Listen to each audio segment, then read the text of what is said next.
Solid to, tignan nyo. Ayan oh, boom, di ba? Kung mahilig ka sa pares, siguradong magugustuhan mo to. Kahit nga hindi ka mahilig sa pares magugustuhan mo to. At kilala to, sikat na sikat tong lugar na to.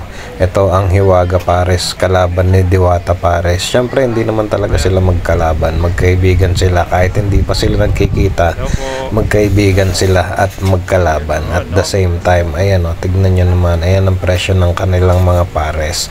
Overload, ayan o, diba? 5 kami nagpunta dyan, only rice pa yan, tapos may soft drinks at only sabaw na may taba. Yun nakita nyo kanina.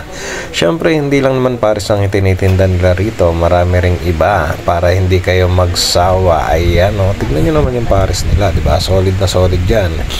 At yung nakita nyo kaninang sabaw na may taba, baka yun, taba ng baka. Ayan yung soft drinks nila, maraming pagpipilian din yan.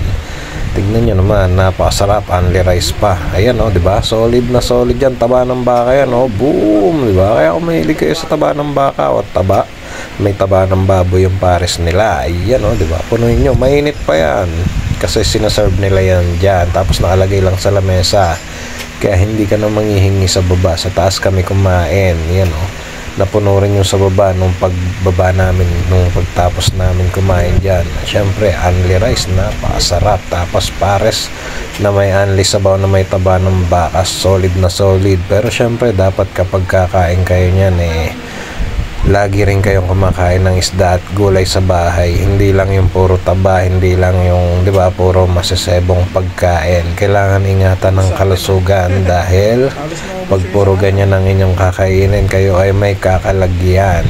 Imbis na mapasaya ang buhay nyo, mapadali, no? Mapapares kayo sa iba. Kaya ano pang inaantay nyo, di ba? Paminsan-minsan lang dapat magkakain ng mga gantong pagkain para syempre maayos ang buhay. Ayan o, maraming kumain dyan. Tignan nyo, ayan yung baba nila, maraming kumakain dyan. Sa Litex lang yan, sa may Commonwealth. Napakalapit lang yan sa highway.